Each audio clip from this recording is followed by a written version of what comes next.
This is Boots on the Ground here in Washington, D.C. We're here to do whatever it takes. We have a record number of attendees on the Washington, D.C. Fly-In. Two organizations speaking with one voice. When we work together, that voice becomes louder. The reason that we're here is to keep reminding them that the Las Vegas Chamber is going to do whatever it takes.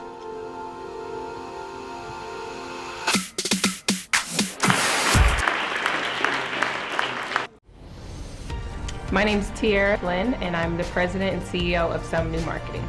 So we've been members of the Chamber for as long as I can remember. Shondell started the business in 2006. I joined the company in 2011 as the owner and CEO. I stayed with the Chamber and during the transition from my dad to myself because I noticed that while the small business community was evolving, the Chamber was as well.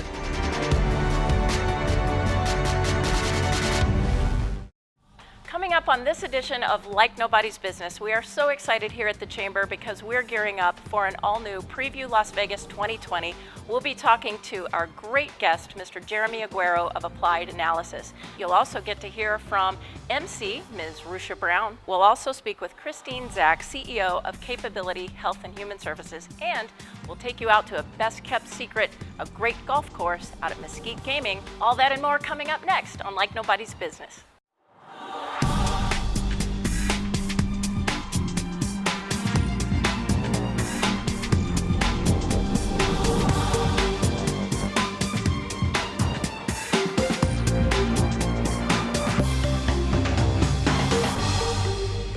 We are so thrilled here at the Chamber because we are gearing up for Preview 2020.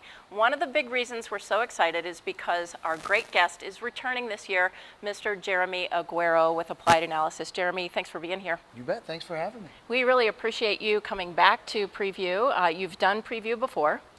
Can you give us a little sneak peek about some of the things that you'll be able to share with us at this event this year? I'll try to. I mean, look, we're still working on the presentation and we'll be probably up until the 11th hour. But more often than not, we've got to start with talking about the fundamentals, right? Population growth, employment growth, wages and salaries. Those are the things that everybody's talking about. And right now, they're remaining pretty strong overall. Our population growth is at or near the highest in the nation. We're still adding jobs in almost every sector of the economy with some pretty significant growth in areas like construction. And we've seen wages and salaries and even taxable retail sales, how consumers are spending their money, being pretty strong overall. So we're pretty pleased with some of those fundamentals. In addition to that, I think we've got to talk a little bit about this potential for recession. Everybody's talking about that. And then the other thing that seems to come up a lot is all of the projects that are out there right now, right? We've got over $24 billion that we know of right now in terms of planned, proposed, or under construction projects right here in Southern Nevada. That's driving a lot of economic opportunity and creating a lot of new opportunities into 2020 and 2021.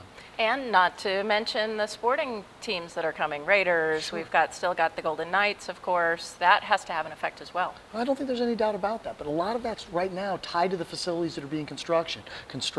We have a $2 billion stadium that's underway. We have the convention center expansion and other expansions. We've got some hotels. I just came back from Circa and see what they're doing. Pretty amazing. You've got Resorts World that's underway.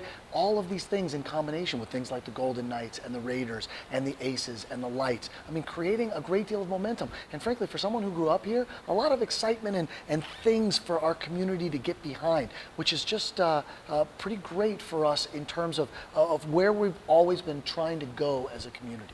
You mentioned the idea of a recession or not. Can you give us a little glimpse into your crystal ball and what you think may or may not happen? Yeah, look, I mean, I don't know that anyone has that kind of crystal ball, right? Economies grow for very similar reasons. They decline for very different ones. What exactly is going to cause our economy to decline? I don't think anyone in the United States can tell you. But I think what people can tell you is we're not going to go into recession just because we ran out of time, right? There's no recession in history that just happened because, it was time to go into a recession. There are a lot of things that could create a slowing effect, right? Changes in monetary policy, obviously concern over the trade war. I think a lot of people are really concerned about the presidential election that's coming up, and will that have a chilling effect on consumers as we start to have a debate in terms of what direction our country is ultimately going to go? Those are the things that have the potential to sort of slow down or change the trends that we're seeing. But honestly, if we look at the fundamentals, growth, investment, job formation, those type of things in the United States, they're pretty darn strong right now and certainly not signaling that we are heading into a recession. Another indicator might be real estate. I've heard you speak about real estate before.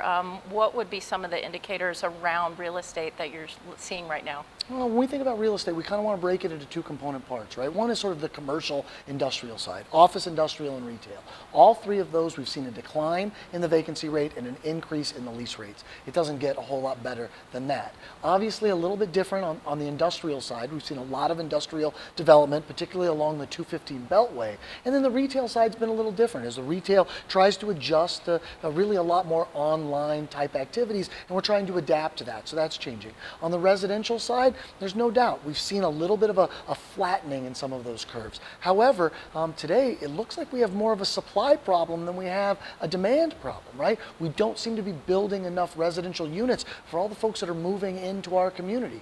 Prices have remained relatively elevated, although they have dipped down just slightly, but a lot of that really has to do with the fact that, you know, some people had a pretty ambitious expectation relative to what their home was worth. Maybe it's not worth quite that much. As they bring it back down, all of a sudden now we're starting to see sales uptick again.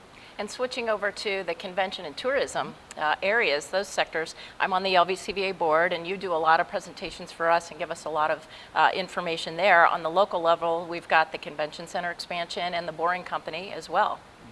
There's no doubt. I mean, look, we are still among the most dependent economies in the United States on our tourism economy. The fact that more than 42 million now, people get on a plane or get in a car and come to Las Vegas is critically important to us overall.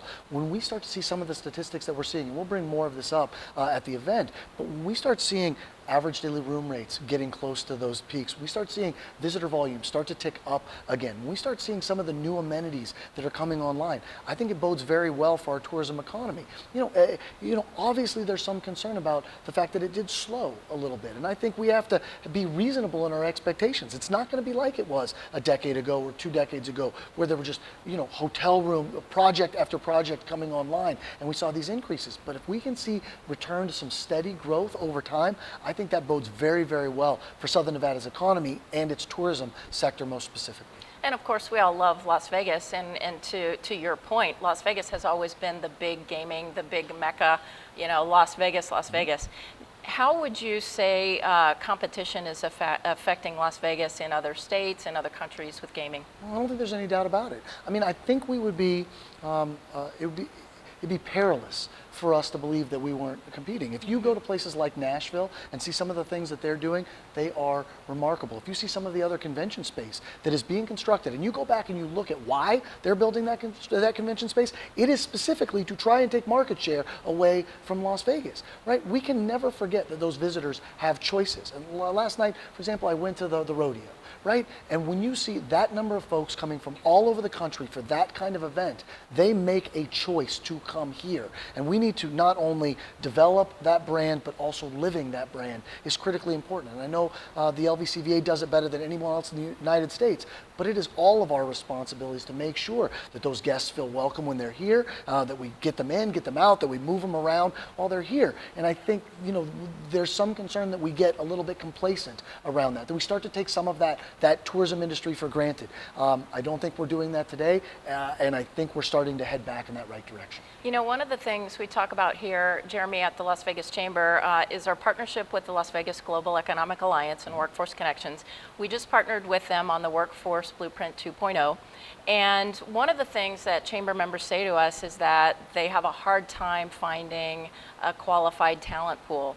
What are you seeing in your research that may or may not be an indicator for our being able to facilitate a better qualified workforce? Well, that's a pretty complicated question, right? I mean, obviously. But you can handle it, I know. Well, I'll try. Look, I mean, when we had a 14% unemployment rate, you know, finding employees was challenging. When we have a 4% unemployment rate, finding employees is almost impossible. Right? I mean, we have two ways of developing that talent pool. Right? Number one is through education, K through 12 education, and developing that. Obviously, the Chamber was incredibly important to some of the changes that happened during the legislative session. It's been a champion of education, and I think we're making some real great strides, both in terms of K through 12 education and higher education, to make sure that those students that are coming out of our high schools are ready either for a career or ready for college, one of the two. And I think our university system is doing a better job at preparing those students for the highest level of performance once they ultimately come come out, both here in Southern Nevada as well as Northern Nevada,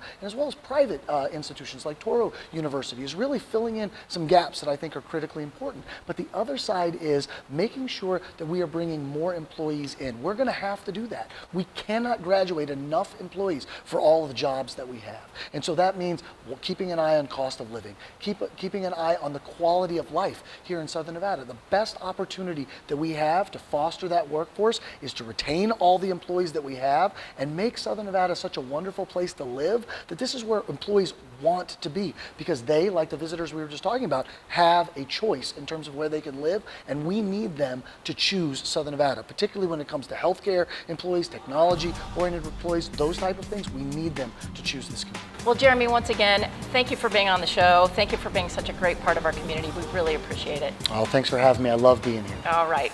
And coming up next, speaking of preview, we will introduce you to our Master of Ceremonies, Rusha Brown, right after this. Life's journey isn't just about what happens. At Nevada State Bank, we believe it's about who it happens with. The people who are there for I Do and for Welcome Home. The people who are there for your growing business. And the ones who are there for a lifetime.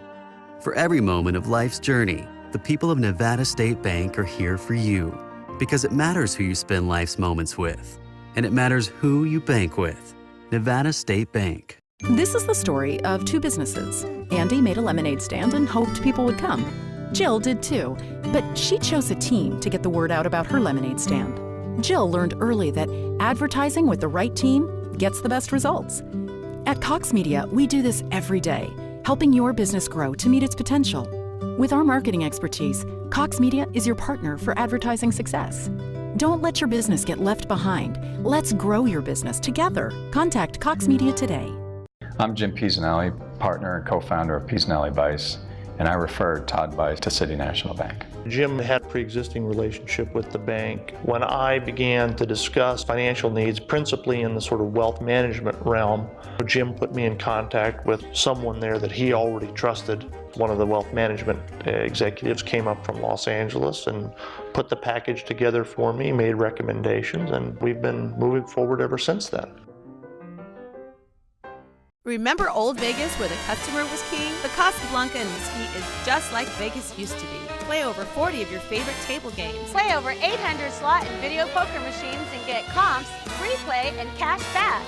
Get away and play 2 18-hole championship golf courses. Or pamper yourself in our full-service salon and unwind in our world-class spa. Now this is my kind of getaway. Reserve your $99 golf or spa getaway today. It's just like Vegas used to be. Hi, I'm Rusha Brown, and I cannot wait to be your MC for Preview Las Vegas 2020. Now, as a new resident to the Valley, I am excited about learning about all the incredible opportunities at the state's largest economic forecasting event. Now, I work in the front office for the Aces, so I will be a little bit biased because I think the biggest impact will come from Las Vegas becoming an even bigger sports town. But we'll see. You've got your Golden Knights, the Aviators, the Lights, there's NASCAR, and of course my beloved Las Vegas Aces. And if that's not enough, the Raiders are coming. And we'll have an opportunity to hear from Roger Goodell, the NFL commissioner, as he tells us about his ideas on Vegas becoming an NFL town. Don't miss it. See you on January 17th. Welcome back to this edition of Like Nobody's Business. I'm Mary Beth Sewald. We are so pleased to have today with us Christine Zack. She is the CEO of Capability Health and Human Services. Christine, welcome to the show. Thank you, Mary Beth. Wow. I'm excited to be here. Thank you. We're so excited to have you, great member of the Chamber of Commerce. And you just recently went through a rebrand. You used to be Easter Seals, right? That's correct. We sure did. So we've been around in Nevada since 1976. We were formed as the Southern Nevada Association for the Handicap, eventually became statewide, changed our name to Endeavor, and then we were an affiliate of Easter Seals until earlier this year when we decided to honor our tradition and our roots in Nevada and really focus on being a Nevada-centered organization. So we're now Capability Health and Human Services. That's excellent. And how long have you been under the new name? since just a couple months now. I think officially since December 1st. Okay. We're no longer affiliated, and then we've been operating under the new name maybe 2 months or so. Wow, how exciting. So tell us a little bit more about who your clients are and how we could get in touch with you. Fantastic, yes. So we actually serve from birth, infants straight out of the NICU, through seniors. And the way I look at it is that any one of us will face a physical or intellectual limitation at some point in our life.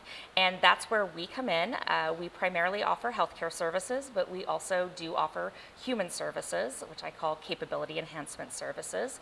So if you have a child that has a speech delay, or maybe a child that's more medically fragile, has cerebral palsy, we do pediatric rehabilitation through early intervention in the homes from birth to age 3.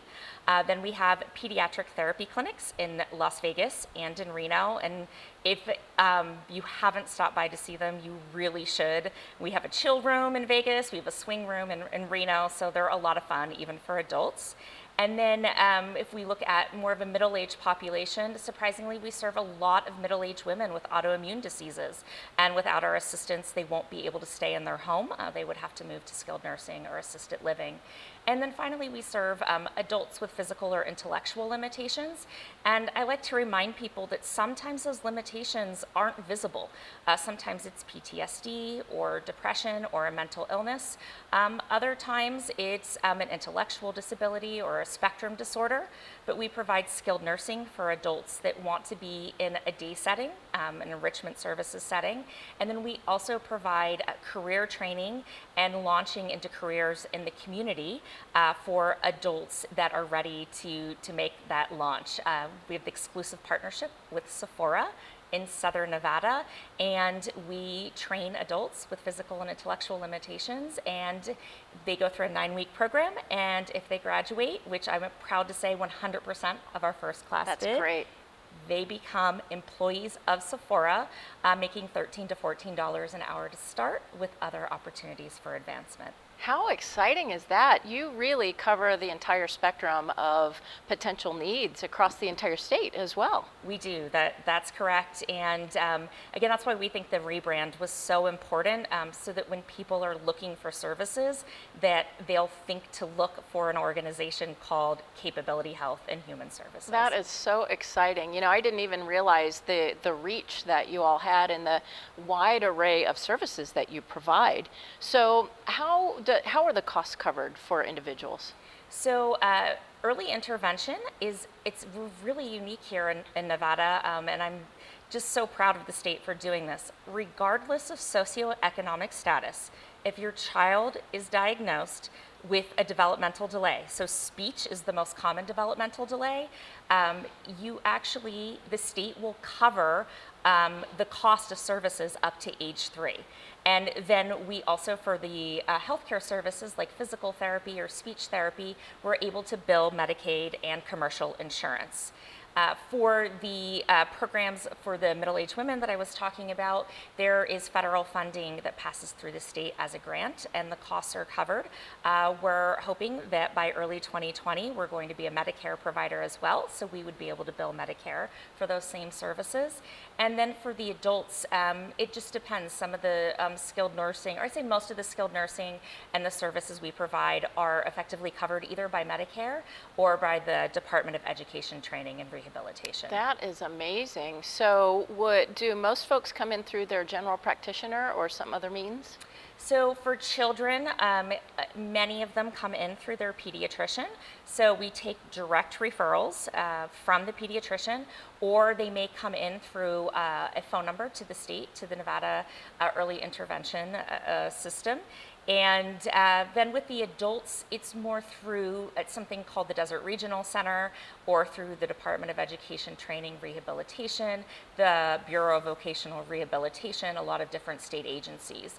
The children are where you see more of that traditional referral source in healthcare. And of all the different types of people that you've described that you see, are there any stories you could tell us that have been any more gratifying than others? I'm sure it must be gratifying to help everybody.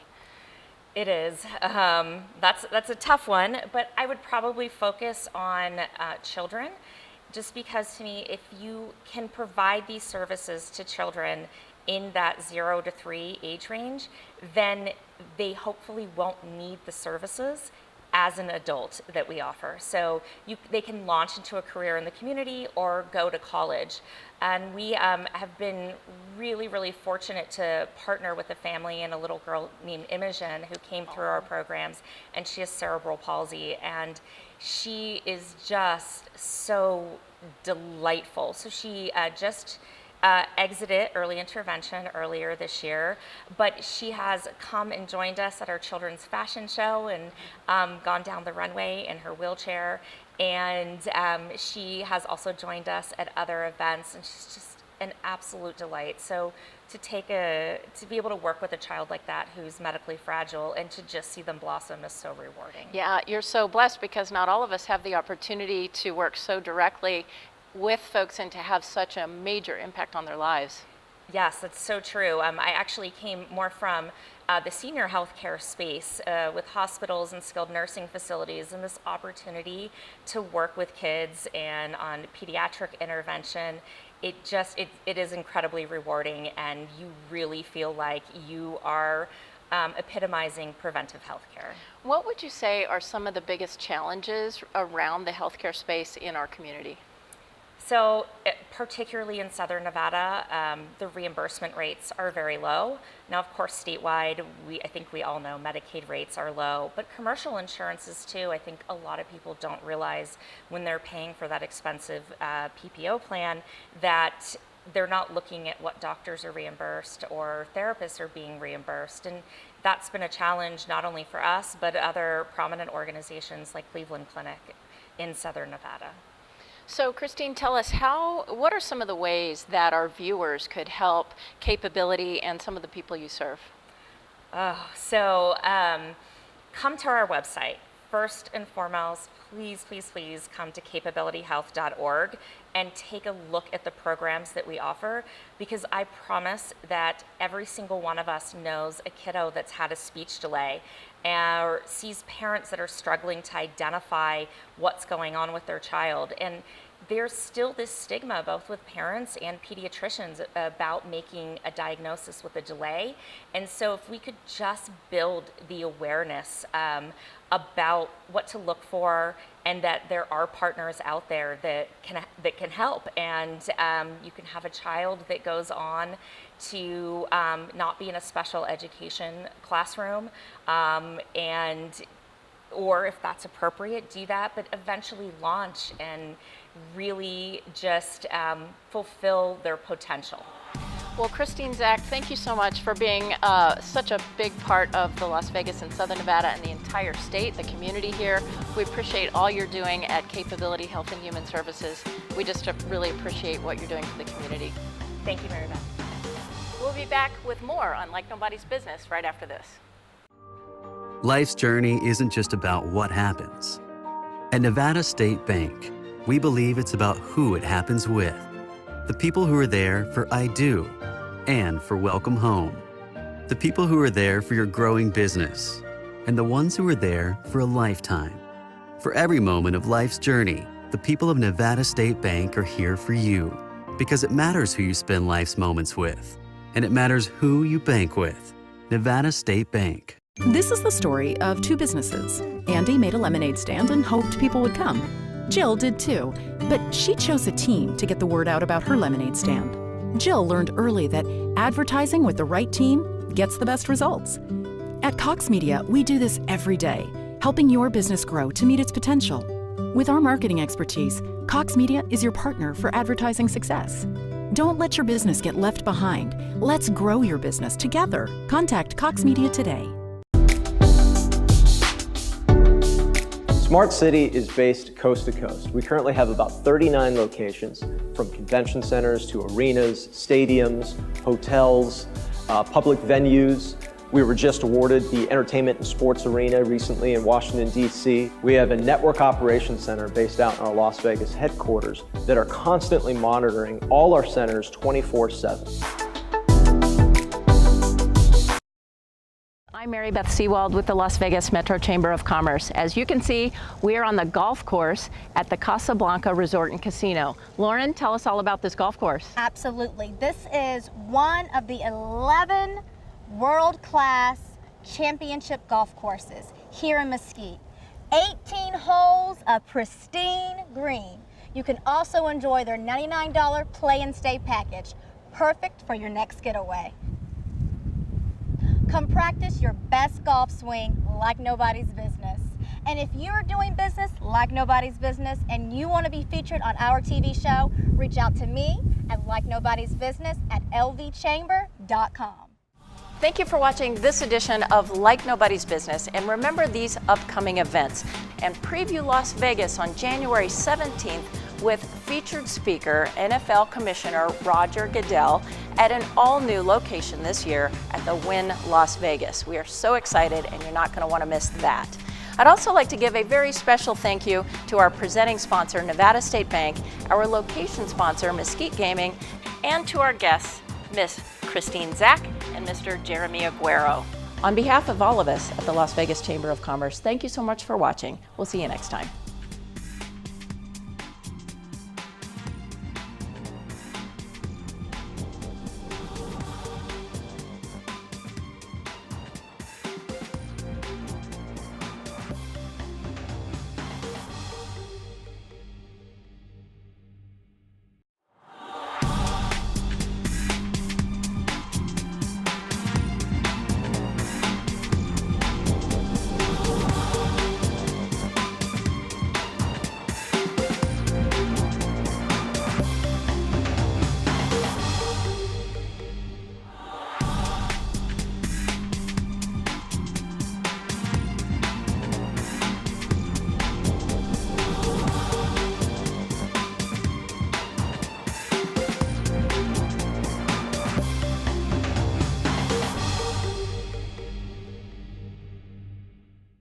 Hi, my name is Bob Ansara. I'm the owner-operator of Ricardo's Mexican Restaurant.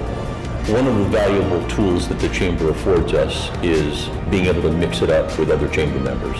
Most members are small businesses, 10 employees or less, and so it's impossible for a small business to get the kind of advocacy on their own.